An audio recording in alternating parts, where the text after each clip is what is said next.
우리가 성경이 하나님의 말씀이라고 믿는 수없이 많은 이유가 있습니다. 그중 하나로 성경은 고도로 정직한 책이라고 말할 수 있습니다. 성경에는 거짓이 없습니다.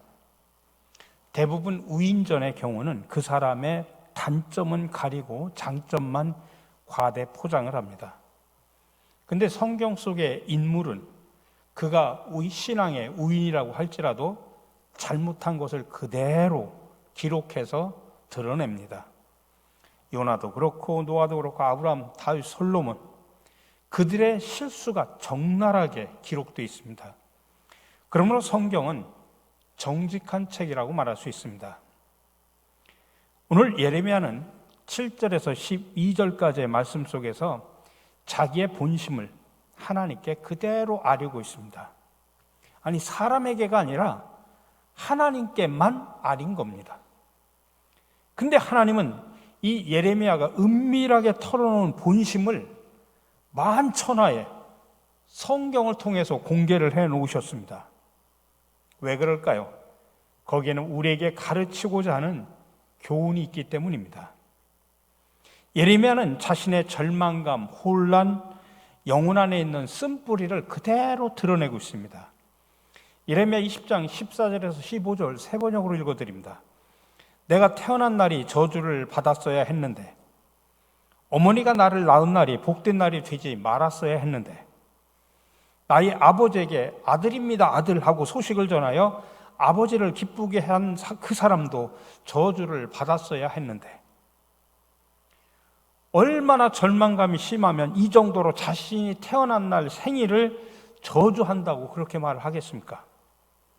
17절 18절에 보니까 내가 모태에서 죽어 어머니가 나의 무덤이 되었어야 했는데, 내가 영원히 모태 속에 있어야 했는데, 어찌하여 이 몸이 모태에서 나와서 이처럼 고난과 고통을 겪고 나의 생애를 마치는 날까지 이러한 수모를 받는가?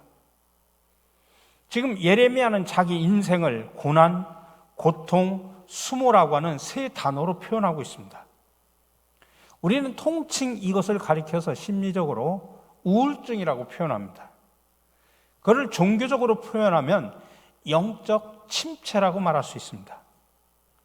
오늘 예레미야 이 심각한 우울증, 영적 침체를 통해서 하나님께서 오늘 우리에게 주시는 말씀을 살펴보고 함께 은혜를 나누고자 합니다. 예레미야는 참으로 위대한 선지자였습니다. 그런데 이렇게 위대한 하나님의 사람, 하나님의 종이 어째서 이처럼 극심한 우울증, 영적 침체를 겪고 자기 생일조차 저주하는 사람이 그렇게 되었을까요? 그 원인에는 두 가지가 있습니다. 첫 번째로는 세상이 그를 거부했기 때문입니다. 그렇죠. 사람은 홀로 살 수 없고 함께 섞여 사는 존재인데, 예레미야는 언제 어디서나 사람들로부터 소외를 당하니 결국 우울증을 겪게 된 것입니다. 그러면 왜 예레미야는 사람들로부터 소외를 받고 대중의 인기를 얻지 못했을까요? 그것은 단지 하나님이 전하라 하신 메시지를 그대로 전했기 때문입니다. 하나님이 전하라고 한 메시지의 핵심은 8절에 나오는 파멸과 멸망이라고 하는 두 단어로 압축할 수 있습니다. 사람들은 축복의 메시지를 듣기를 좋아합니다. 근데 오늘 유다 백성들은 죄로 말미암아 바벨론의 침략을 받게 될 것이고 파멸을 당하게 될 것이며 결국 유다는 멸망하게 될 것이다라는 메시지를 전하니 그거를 누가 좋아하겠습니까? 예레미야가 이와 같은 메시지를 거듭 전할 때 여호와의 성전의 총감독은 바수훌이었다고 오늘 본문에서 이야기합니다. 성전의 총감독은 성전의 경찰청장과 같은 그런 직책입니다.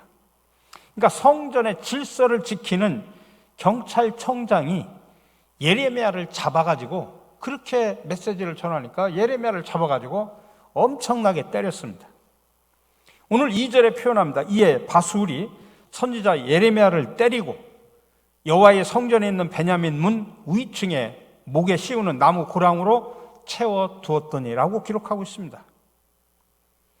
예레미야가 이처럼 하나님의 증거라는 메시지를 증거했음에도 불구하고 세상으로부터 매맞고 나무 고랑에 갇히니 고통이 얼마나 심하겠습니까? 그리고 그 고통이 그의 심정을 눌러가지고 결국 우울증이라고 하는 영적 침체를 겪게 되는 것입니다. 근데 다음날 바수울이 예레미야를 풀어줍니다. 근데 예레미야는 또 풀려나오면서도 바수울에게 하나님의 말씀을 전하는데 오늘 3절입니다. 다음날 바수울이 예레미야를 목에 씌우는 나무 고랑에서 풀어주매 예레미야가 그에게 이르되 여호와께서 내 이름을 바수울이라 아니하시고 마골 미사비비라 하시느니라. 바수울이라는 의미는 뭐냐면 세력을 확장할 자라는 뜻입니다. 근데 너의 세력은 앞으로 확장되지 않을 것이다. 그리고 그래서 내 이름을 마골 미사비비라고 할 것이다. 마골 미사비브는 사방에서 테러가 온다는 뜻입니다. 다시 말하면 사방에 두려움이라는 뜻입니다. 그러니까 너는 앞으로 동서남북 사방에서 너에게 두려움이 밀려 닥치는 그런 존재가 될 것이다. 왜냐하면 너는 거짓 예언을 했고 너의 거짓 예언을 믿는 사람들과 함께 온 유다 백성이 바벨론의 포로로 끌려가고 사람뿐 아니라 보물도 다 빼앗기고 포로되어 바벨론에서 죽어 묻힐 것이다. 이렇게 예레미야가 증거를 한 겁니다. 지금 보십시오. 예레미야는 지금 나쁜 일을 했습니까? 아닙니다. 하나님께서 주신 메시지 의로운 일을 했음에도 불구하고 세상으로부터 소외당했습니다. 그러니 예레미야에게는 심각한 우울증과 영적 침체가 올 수밖에 없습니다. 두 번째로는 관계 때문입니다. 예레미야는 세 종류의 관계에서 어려움을 겪었습니다. 첫 번째로는 원수들과의 관계입니다. 10절 전반절에 보니까 나는 무리의 비방과 사방이 두려움을 들었나이다. 그들이 이르기를 고소하라 우리도 고소하리라 하며 원수들이 사방에서 비방과 협박을 합니다. 네가 먼저 고소하면 우리도 너를 고소할 것이다. 근데 이처럼 원수들이 자꾸 비방하고 사방에서 협박을 하니 예레미야는 우울증을 겪을 수밖에 없습니다. 두 번째로는 친구들과의 관계입니다. 10절 후반절을 보니까 내 친한 벗도 다 내가 실족하기를 기다리며 그가 혹시 유혹을 받게 되면 우리가 그를 이겨 우리 원수를 갚자 하나이다. 예레미야의 친한 벗이 지금 예레미야를 유혹합니다. 음녀가 유혹해서 죄악에 빠뜨리듯이 예레미야를 유혹시켜서 타락시키려고 합니다. 그래서 친구들이 배신하며 말합니다. 야 예레미야야, 너 하나님의 말씀을 있는 그대로 전하지 마라. 그러면 세상 사람들이 싫어한다. 그러니 사람들 귀에 듣기 좋게 타협해서 전해라. 친한 벗들이 이렇게 유혹하고 타락시킵니다. 이처럼 친구들과의 관계에서도 어려움을 겪습니다.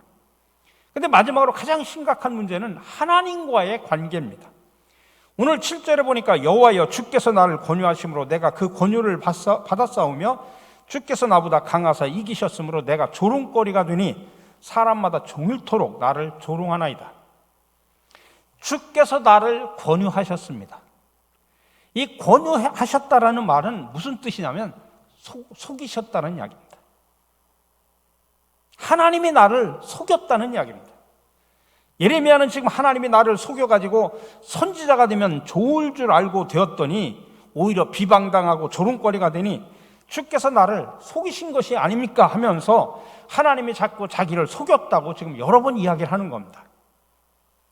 사람들로부터의 거부, 관계의 어려움으로 겪게 되는 예레미야 우울증은 이제는 하나님을 향해서 의심의 경지를 넘어 불신앙 그리고 심지어는 신성 모독의 변두리까지 갔다고 말할 수 있습니다. 그러면 왜 하나님께서는 이렇게 위대한 선지자 예레미야가 이 지경이 된 것을 감추지 않으시고 성경에 기록해가지고 만천하에 읽도록 그렇게 하셨을까요? 그 교훈은 뭘까요? 두 가지입니다. 하나는 위대한 신앙적 인물들도 때로 심각한 우울증을 겪었다는 것을 말해주는 것입니다. 신앙의 우인들도 성경을 보면 심각한 우울증에 겪었고 영적 침체에 빠졌던 것을 우리는 너무나 잘 알고 있습니다. 모세가 200만 대군을 이끌고 광야로 나갔습니다. 근데 많은 사람들이 모세를 칭찬 한 번 안 하고 언제나 모세에게 불평을 합니다. 우리가 애굽에 있을 때는 고기도 먹고 마늘도 먹고 부추도 먹어서 정력이 좋았는데 만나만으로는 우리가 힘이 없다 불평을 합니다. 그러자 민수기 11장에서 모세가 이야기합니다. 하나님, 내가 이 백성을 낳았습니까? 내가 누구간데 200만 명에게 내가 고기를 먹입니까? 차라리 나를 죽여달라고 이야기를 합니다. 또 민수기 11장 15절에서 구하옵나니 내게 은혜를 베푸사 즉시 나를 죽여 나로 나의 곤고함을 보지 않게 하옵소서라고 하나님 앞에 기도합니다. 아니, 모세처럼 그렇게 위대한 사람이 이 정도로 심각한 우울증, 차라리 나를 죽여주시옵소서, 영적 침체에 빠진 모습을 알 수 있습니다. 엘리야도 동일한 우울증을 겪었습니다. 갈멜산에서 영적인 대결에서 바알 선지자 450명, 아세라 선지자 400명, 모두 합해서 850명을 죽이고 정말 승리한 위대한 엘리야입니다. 근데 그 당시에 왕이었던 아합의 아내인 이사벨이 너도 내일 죽을 것이다, 내가 너를 죽이겠다, 그렇게 위협을 하니까 도망갑니다. 정신없이 도망가는 길에 광야 로뎀나무 밑에 털썩 주저앉아서 그는 그렇게 말합니다. 열왕기상 19장에 보면 한 로뎀나무 아래 앉아서 자기가 죽기를 원하여 이르되 여호와여 넉넉하오니 지금 내 생명을 거두어 주시옵소서. 엘리야도 지금 우울증, 영적 침체에 지금 빠졌습니다. 신약으로 오면 바울도 때로는 우울증을 겪었고, 심지어는 마가복음 14장 34절에 보면 예수님께서도 십자가 순환을 앞두고 내 마음이 심히 고민하여 죽게 되었다라고 하는 말씀까지 하셨습니다. 이처럼 성경에 나타난 많은 위대한 사람들도 공통적으로 때로는 심각한 우울증, 영적 침체를 겪었다는 이야기입니다. 역사상으로 위대한 신앙인들도 상당한 우울증과 영적 침체를 이야기하고 있습니다. 위대한 종교개혁견 마틴 루터는 말합니다. 예레미야를 비난하는 사람은 인생을 알지 못하는 사람이라고 하는 유명한 말을 했습니다. 20세기 최고 설교자라고 하는 마틴 로이드 존스 목사님도 영적 침체라고 하는 유명한 책을 썼는데, 자신의 경험을, 영적 침체를 당한 경험을 거기다 기록하고, 영적 침체에 빠질 때는 자기 영혼을 그대로 놔두지 말고 내 영혼아, 내가 어찌하여 낭망하는가, 내 속에서 어찌하여 불안하여 하는고, 내 영혼아 깨어라 하면서 자기 영혼을 자꾸 깨우라고 권면을 했습니다. 이처럼 위대한 신앙적 인물들도 때로는 심각한 영적 침체를 겪었습니다. 저도 때로는 우울증에 걸릴 때도 있고 때로는 영적 침체에 빠질 때도 있습니다. 그럴 때는 정말 조용히 저는 바닷가를 많이 찾습니다. 그래서 넓은 바다를 보면서 하나님 앞에 한탄을 하기도 합니다.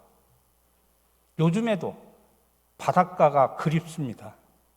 심각한 영적 침체에 빠져서. 오늘 본문에서 하나님께서 예레미야의 영적 침체를 기록해 놓은 목적은 신앙의 우인들도 이런 것을 다 겪는다라고 하는 것을 말하기 위함입니다. 또 하나는 우울증, 영적 침체, 이거는 불신앙도 아니고 죄도 아니다라는 것을 말하고 있는 것입니다. 바람직한 것은 아니지만 그렇다고 죄는 아닙니다. 그러므로 영적으로 침체된 사람, 이 세상에 무거운 짐을 지고 쓰러지는 사람에게 그것은 죄입니다라고 그렇게 여러분 쉽게 말하지 마십시오. 슬픔을 당하고 고통을 당한 사람에게 그것은 죄라고 말하는 사람은 잔인한 성품을 가진 사람입니다. 예수 믿는 그리스도인들이 슬픔 당한 가정을 위로는 하지 못할 망정 그것은 죄라고 말하는 것은 정말 잔인한 사람입니다. 자, 그럼 마지막으로 누구나 겪게 되는 이런 영적 침체, 우울증 그대로 놔둬야 됩니까? 벗어나는 두 가지 길이 있습니다. 첫 번째로는 하나님께 계속해서 말을 해야 됩니다. 예레미야는 지금 자기가 영적 침체, 우울증에 계속 눌려 있어도 하나님께 계속 말을 했습니다. 하나님께서 대해서 예레미야에 대해 가지고 있는 생각이 옳았다 그랐다 그것이 중요한 게 아닙니다. 하나님께 자기의 생각을 계속 말씀드리는 일을 중지하지 않았습니다. 예레미야 20장 7절 12절에 보면 예레미야가 자기 생각을 하나님께 말씀드립니다. 하나님, 저를 속이셨습니다. 하나님, 이렇게 사람들에게 온통 비방거리가 됐습니다. 사방에 두려움이 있습니다. 하나님, 제가 여호와께 저의 사정을 아뢰었사오니 나의 원수들을 복수해달라고 말합니다. 이렇게 자기 마음에 일어나는 생각을 계속 아뢰는 겁니다. 원수들을 복수해달라는 말이 옳으냐 그르냐, 하나님이 나를 속였다는 말이 옳으냐 그르냐, 그거는 둘째 문제입니다. 그렇다고 하나님에 대한 잘못된 생각을 가지라는 말이 아니고, 자기 마음속에 일어나는 생각을 그저 품고 있지 말고 하나님께 계속 말씀드리라는 것입니다. 그러므로 어려울 때는 하나님께 말씀드리는 일을 중지하지 말라는 이야기입니다. 가끔 이렇게 교인들하고 대화를 하다 보면 그런 이야기를 합니다. 목사님, 저 어떻게 기도해야 됩니까? 기도하는 거 참 어렵습니다. 왜 그러냐면 그분들은 맨날 목사님이 기도하고 장로님들이 대표 기도하고 권사님들이 기도하는 그 기도의 모습만 봐서 기도는 항상 이렇게 미사여구를 써서 이야기를 하고 관습적으로 어떤 것을 암송하는 것으로 또 외우는 것으로 착각을 합니다. 아닙니다. 기도는 하나님께 나의 진솔한 생각을 아뢰는 겁니다. 하나님, 화가 나면 나 열받습니다. 이런 때 어떻게 해야 됩니까? 하나님, 도저히 내가 참을 수가 없습니다. 하나님, 내가 너무나 슬픔에 빠졌습니다. 하나님, 고통스럽습니다. 거기에 무슨 미사여구가 필요합니까? 아름답게 말을 꾸밀 일이 뭐가 있습니까? 여러분들이 막 고통스럽고 괴롭고 아프면 그대로 그냥 하나님 앞에 그 말을 그냥 하는 거예요. 내 진솔한 생각을 얘기하는 거예요. 그게 하나님께 아뢰는 겁니다. 그러니 기도는 어려운 게 아닙니다. 자신의 진솔한 생각을 하나님께 말하는 겁니다. 그래서 기도하는 사람은 쓰러지지 않는 겁니다. 그래서 기도하는 가정은 멸망하지 않습니다. 기도가 살 길이고 기도가 돌파구인 걸 알기 때문입니다. 또 하나는 계속해서 하나님의 말씀을 들어야 됩니다. 그러니 여러분, 어렵고 힘들 때는 성경을 펴서 읽으시기 바랍니다. 그리고 설교를 들으십시오. 하나님 말씀 듣기를 여러분 중지하지 마시기 바랍니다. 하나님, 원수가 나를 이렇게 합니다. 저 원수 복수해 주십시오. 이렇게라도 아뢰십시오. 그러면 하나님께서 말씀을 통해서 우리에게 성령으로 역사합니다. 내가 복수할 테니 너는 하지 말라 말씀하십니다.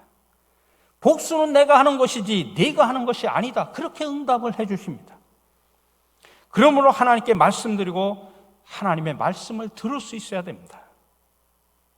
우리 사랑하는 성도 여러분, 하나님은 예수 믿는 저와 여러분들에게 세 가지 축복을 주셨습니다. 예수 믿는 사람들은 이걸 확실히 알고 살아가야 됩니다. 첫 번째 축복이 뭐냐면 사죄의 축복입니다. 우리의 죄를 용서해 주셨다는 이야기입니다. 놀라운 축복입니다. 두 번째로는 칭의의 축복입니다. 예수 믿는 저와 여러분들이 의롭지는 않지만 예수님의 의를 우리에게 덧입혀 주셔서 우리를 의롭다라고 그렇게 인정을 해 주십니다. 마지막 축복이 뭐냐면 화친의 축복입니다. 전에는 하나님과 원수였는데 이제는 하나님의 자녀가 되었습니다. 하나님의 친구가 되었습니다. 그래서 하나님이 우리의 힘이 되어주시고 소망이 되어주신다는 것입니다. 우리는 이렇게 사죄와 칭의와 화친의 3대 축복을 받았지만 사실은 이 세상에 살아가는 동안에는 많은 환난이 있을 것이라고 예수님이 말씀하셨습니다. 그래서 요한복음 16장 33절에서 세상에서는 너희가 환난을 당하나 담대하라, 내가 세상을 이기었노라라고 말씀하십니다. 마태복음에서는 볼지어다 내가 세상 끝날까지 너희와 항상 함께 있으리라 말씀하셨습니다. 그러므로 우리는 아무리 환난과 슬픔, 영적 침체가 와도 우리의 문제를 아뢰 하나님이 살아계시고 우리를 도와주실 하나님이 지금도 우리와 함께 하시다는 사실을 여러분 꼭 기억하시기 바랍니다. 예레미야는 이 땅에서는 고통을 겪었지만은 천국에서는 빛나는 스타가 되었습니다. 그래서 로버트 슐러 목사님은 이렇게 말했습니다. 너의 상처를 별로 바꿔라. Turn your scar into star라고 표현했습니다.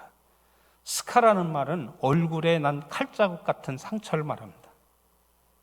여러분, 우리 마음에 깊은 상처가 있고 아픔이 있고 고통이 있어서 우울증과 영적 침체에 빠졌다면 그것을 천국의 빛나는 별로 바꾸며 살아가시기를 주님의 이름으로 간절히 축원합니다.